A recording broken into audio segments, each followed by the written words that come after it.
Hello guys, welcome back to our channel. അങ്ങനെ തന്റെ പേരിലുള്ള എല്ലാ സ്വത്തുക്കളും സൂര്യമംഗലം, കോവിലകം ഉൾപ്പെടെ ഋതികയുടെ പേരിലേക്ക് മാറ്റിയിരിക്കുകയാണ് സരസ്വതി തമ്പുരാട്ടി. ഇതെല്ലാം കേട്ട് ആകെ തകർന്നു നിൽക്കുകയാണ് അംബിക. പിന്നീട് കാണിക്കുന്നത് സരസ്വതി മറ്റൊരു കാര്യം കൂടി എല്ലാവർക്കും മുന്നിലിരുന്ന് പറയുന്നതാണ്. ഇത്രയും നാളും ഞാനായിരുന്നു ഒരു VIP മെമ്പറായി വിലസി നടന്നിരുന്നത്. ഇപ്പോ ഋതുമോളുടെ പേരിലാണ് ബിസിനസ് സാമ്രാജ്യങ്ങളെന്ന് അറിഞ്ഞു കഴിഞ്ഞാലേ അധികാരികൾ ഋതുമോൾക്ക് VIP സെക്യൂരിറ്റി ആയിരിക്കും നൽകാൻ പോകുന്നത്.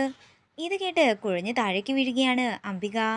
പിന്നീട് കാണിക്കുന്നത് ഋതികയുടെ വീട്ടിലേക്ക് ഡോക്യുമെന്റ്സിൽ സൈൻ വാങ്ങാനായി ഓഫീസിലെ ഒരു സ്റ്റാഫ് വരുന്നതാണ്. ഇതെല്ലാം കണ്ട് അമ്പരന്ന് നിൽക്കുകയാണ് ആ വീട്ടിലെ എല്ലാവരും. ഋതിക സന്തോഷത്തോടെ തന്നെ ഡോക്യുമെന്റ്സ് എല്ലാം സൈൻ ചെയ്തയക്കുന്നു. പിന്നീട് കാണിക്കുന്നത് രാജുവിന്റെ ഫോട്ടോയിലേക്ക് നോക്കിയിരിക്കുന്ന ഋതികയാണ്.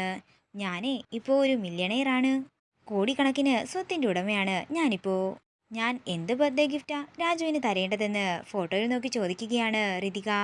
പിന്നീട് കാണിക്കുന്നത് രാധമ്മയോട് രാജുവിന്റെ പിറന്നാളിന് ക്ഷേത്രത്തിലേക്ക് വരാൻ പറയുന്നു വേണുവിനെയാണ്. ഇത് കേൾക്കുന്ന രാധമ്മ ദേഷ്യത്തോട് പറയുകയാണ്, എന്താണെങ്കിലും ഞാൻ അവന്റെ പിറന്നാളിന് ക്ഷേത്രത്തിലേക്കൊന്നും വരില്ല. എന്നെ ധിക്കരിച്ച് ജീവിക്കുന്നവൻ എൻ്റെ മകനല്ലെന്ന് തീർത്തു പറഞ്ഞുകൊണ്ട് അകത്തേക്ക് പോകുന്ന രാധമ്മയാണ് കാണിക്കുന്നത്. ഇതോടുകൂടി പ്രൊമോ വീഡിയോ ഇവിടെ തീരുകയാണ്. വീഡിയോ ഇഷ്ടമായെങ്കിൽ മറക്കാതെ ലൈക്ക് ചെയ്യുക, ഷെയർ ചെയ്യുക, കമന്റ് ചെയ്യുക.